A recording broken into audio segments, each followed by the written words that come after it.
दोस्तों नमस्कार, बहुत स्वागत है आपका। आप देख रहे हैं गुरुजी ऑफिशियल और इस पर्टिकुलर वीडियो में हम लोग बात करेंगे अभी जो रिसेंट एक निर्देश आया है, एक महत्वपूर्ण यहाँ पर जानकारी निकल के सामने आई है, उस पर हम लोग थोड़ा डिस्कशन करेंगे। और एक्चुअली यहाँ पे मैं आपको बताने वाला हूँ कि इसको हम थोड़ा ब्रीफली अंडरस्टैंड करने वाले हैं। तो इस पे यहाँ पर अभी की स्थिति में अगर हम देखें तो काफी सारे प्रकरण टू बी होल्ड हो रहे हैं, टू बी रिजेक्ट हो रहे हैं। तो यहाँ पर बेसिकली जो ऑर्डर आया है उसमें क्या कहा गया है, उसमें जैसे कि अगर आपका अतिथि शिक्षक के साथ आपकी नियमित डिग्री है, बीएड है या कुछ भी है, या और भी बहुत सारे 2 डिग्री एक साथ हैं, सत्र मैच हो रहा है और कोई मैरिज सर्टिफिकेट को लेके है और अन्य राज्य को लेके है, ऐसे बहुत सारे आपके क्वेश्चंस हैं, उन सबका आंसर उसमें किया गया है। डिस्कस करेंगे इस पूरे के पूरे सर्कुलर को इस वीडियो में। आप वीडियो में अंत तक बने रहिएगा, इसको पूरा डिस्कस करेंगे और आपके लिए हम लोग यहाँ पे ये भी मैं बताने की कोशिश करूंगा कि क्या मतलब निकलता है इसका, और अगर आपका टू बी होल्ड है, टू बी रिजेक्ट है, तो क्या रिजेक्ट को होल्ड किया जा सकता है, एक्सेप्ट किया जा सकता है, क्या होल्ड को एक्सेप्ट किया जा सकता है, क्या चांसेस बन रहे हैं, इस पर हम लोग डिस्कशन करेंगे। तो चलिए शुरू करते हैं। तो दोस्तों यहाँ पर बेसिकली ये पूरा का पूरा सर्कुलर है और यहाँ पर मैं सर्कुलर को आपको दिखा दूं तो ये 8 अप्रैल 2021 को जारी हुआ है। अब यहाँ पर बात करें तो ये सर्कुलर में कहा क्या गया है, थोड़ा सा उसको डिस्कस कर लेते हैं। ये देखिए यहाँ पर सर्कुलर में कहा गया है, उच्च माध्यमिक शिक्षक एवं माध्यमिक शिक्षक पद पर भर्ती हेतु चयनित अभ्यर्थियों के दस्तावेज सत्यापन के संबंध में यहाँ पर ये चर्चा की गई है। और यहाँ पर कहा गया है कि ये जो प्रक्रिया चल रही है इसकी जो प्रोविजनल सिलेक्शन लिस्ट है एंड प्रोविजनल वेटिंग लिस्ट है, उसमें जो भी अभ्यर्थी हैं उनके डॉक्यूमेंट वेरिफिकेशन के संबंध में बहुत सारे बिंदु हैं, उन पर कई सारे अभ्यावेदन और कई सारे न्यायालयीन प्रकरण जिनमें कि न्यायालय निर्णय दे चुका है वो उनको मिल रहे हैं और उनके निराकरण हेतु इनकी जो समिति है उसने विचार विमर्श किया गया है और उसको एक समिति ने पूरा जो निर्णय लिया है उस निर्णय को यहाँ पे बताया गया है। अभी यहाँ पर हम लोग डिस्कस करते हैं क्या क्या निर्णय इन्होंने लिए हुए हैं। तो पहला जो केस है दोस्तों वो आ जाता है यहाँ पर, सबसे पहला और बहुत ही इंपॉर्टेंट केस कि अगर एक ही सत्र में 2 डिग्री अर्जित की हुई है आपने।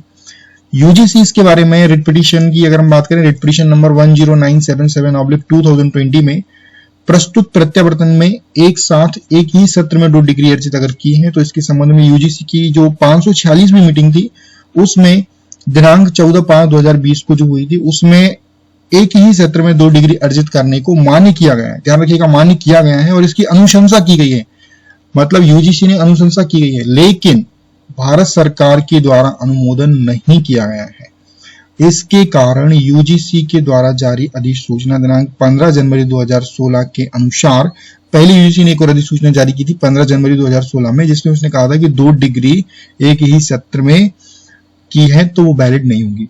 अब भी क्योंकि इन्होंने फिर से 2020 में बोल दिया है कि होगी, लेकिन भारत सरकार ने इसका अनुमोदन नहीं किया है, इस कारण एक ही सत्र में 2 डिग्री करने वाले अभ्यर्थियों का दस्तावेज सत्यापन में प्रस्तुत अभिलेख मान्य योग्य नहीं होगा। ये इंपॉर्टेंट अपडेट यहाँ पे है। अगला देख लेते हैं दोस्तों, जो इंपॉर्टेंट है वो है तृतीय श्रेणी में स्नातकोत्तर की डिग्री होने से मध्य प्रदेश राज्य स्कूल शिक्षा सेवा शैक्षणिक संवर्ग सेवा शर्तें एवं भर्ती नियम 2018 की अनुसूची 3 में उच्च माध्यमिक शिक्षक पद की शैक्षणिक अर्हता संबंधित विषय में द्वितीय श्रेणी में स्नातकोत्तर उपाधि के साथ बीएड या उसके समकक्ष योग्यता नियत है। अतः स्नातकोत्तर उपाधि में द्वितीय श्रेणी में के अभ्यर्थी ही उच्च माध्यमिक शिक्षक पद पर हेतु पात्रताधारी होगा। तृतीय श्रेणी के अभ्यर्थी की स्नातकोत्तर उपाधि मान्य नहीं है, अंक सूची पर द्वितीय श्रेणी लिखा हो वही मान्य होगा। देखिए इंपॉर्टेंट अपडेट है कि अंक सूची पर द्वितीय श्रेणी लिखा हो वही मान्य होगा, तृतीय श्रेणी के अभ्यर्थी की स्नातकोत्तर उपाधि मान्य नहीं है। आगे आ जाते हैं, स्नातकोत्तर डिग्री सह विषय में अर्जित करने से मध्य प्रदेश शासन स्कूल शिक्षा विभाग के परिपत्र दिनांक 28/8/2018 की कंडिका 1(1) में स्नातकोत्तर डिग्री हेतु विषयों को स्पष्ट किया गया है और उन विषयों के अनुसार ही उच्च माध्यमिक शिक्षक पद हेतु स्नातकोत्तर की डिग्री मान्य की जाएगी। पीईबी द्वारा जारी रूल बुक में भी शासन के परिपत्र अनुसार स्नातकोत्तर विषय मान्य करने का लेख है।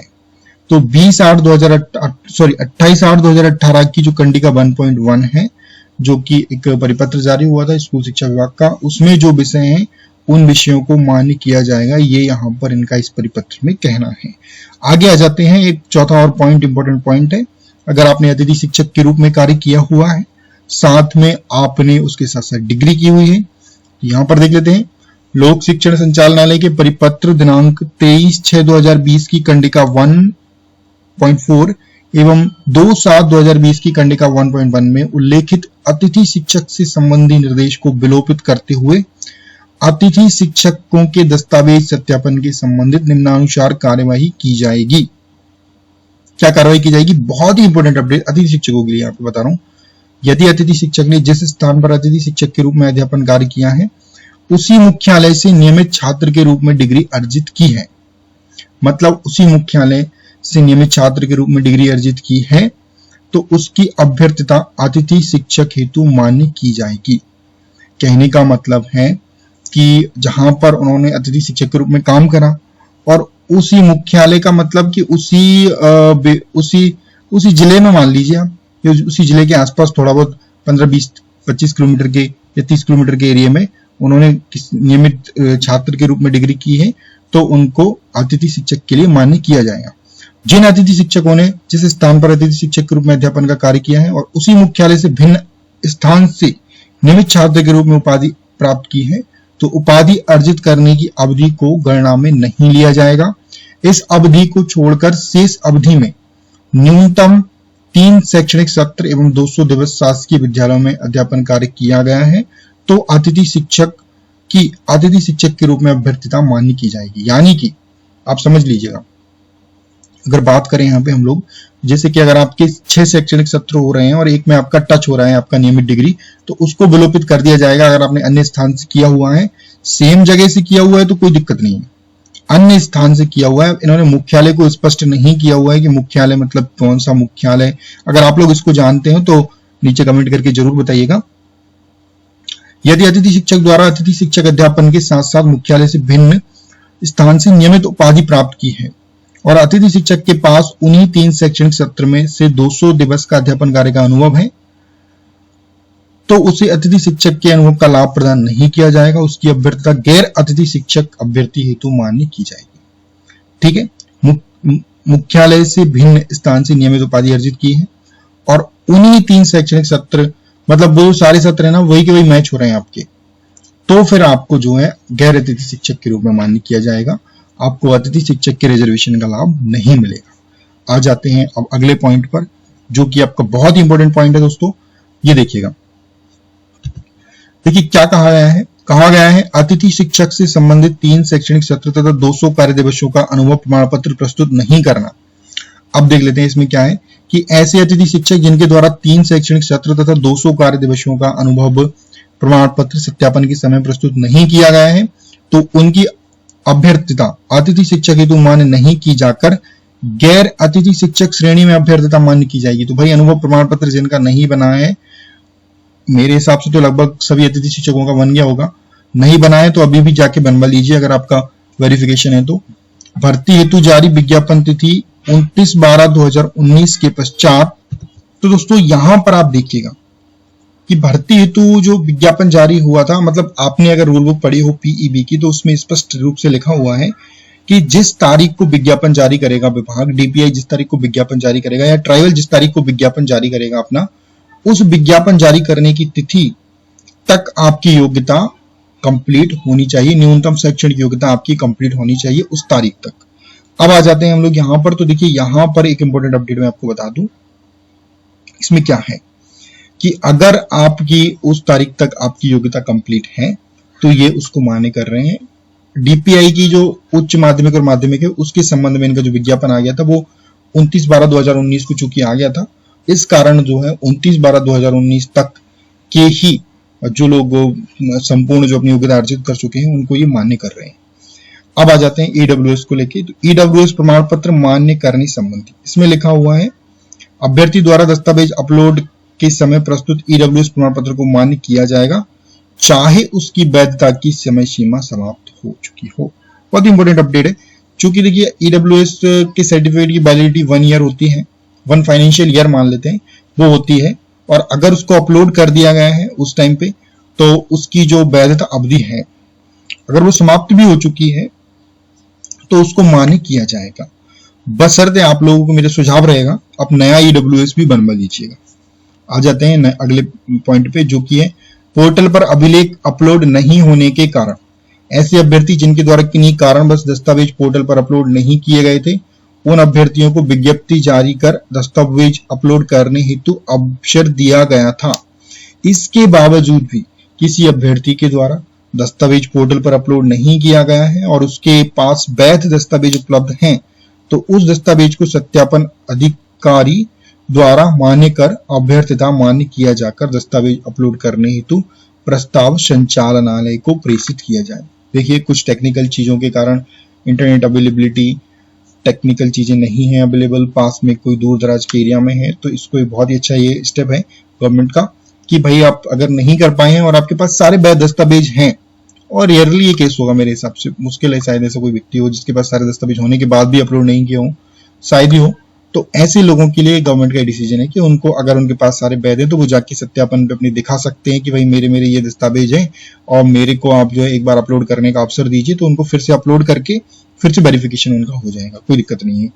आगे आ जाते हैं 90 उस पे, इसमें कहा गया है कि शासकीय सेवा में कार्यरत अभ्यर्थियों द्वारा अनापत्ति प्रमाण पत्र प्रस्तुत न करने के कारण, इसमें कहा गया है अगर कोई देखिए शासकीय सेवा में कार्यरत है तो वहां पर एनओसी देना पड़ता है उनको, तो स्कूल शिक्षा विभाग के कर्मचारियों द्वारा यदि अनापत्ति प्रमाण पत्र हेतु आवेदन प्रस्तुत किया गया है तो मान्य किया जाए। अन्य विभागों के कर्मचारियों को अनापत्ति प्रमाण पत्र अथवा त्याग पत्र ज्वाइनिंग तिथि के पूर्व प्रस्तुत करना होगा।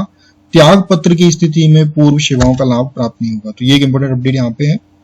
तो दोस्तों यहाँ पर आप देख सकते हैं कि अगर आप स्कूल शिक्षा विभाग के कर्मचारी हैं, मान के चलिए आप वर्ग 3 में कार्य कर रहे हैं, अब आप वर्ग 1 में ज्वाइन कर रहे हैं, आपके वर्ग 1 का एग्जाम क्लियर हो गया है, तो आपको अनापत्ति प्रमाण पत्र हेतु अगर आपने आवेदन भी कर दिया है और आपका नहीं मिला है तो उसको मान्य किया जाएगा। दूसरे, अगर आप स्कूल शिक्षा विभाग के अलावा किसी और विभाग में हैं, राजस्व विभाग में हैं, पटवारी हैं, कुछ भी हैं, जो भी हैं, पुलिस में हैं आप, अगर आपने वर्ग 1 ज्वाइन कर रहे हैं आप, तो आपको जो ज्वाइनिंग से पूर्व ये आपको त्याग पत्र या आपका एनओसी आपको देना पड़ेगा, है ना, अनापत्ति प्रमाण पत्र या त्याग पत्र आपको देना पड़ेगा। आ जाते हैं आगे।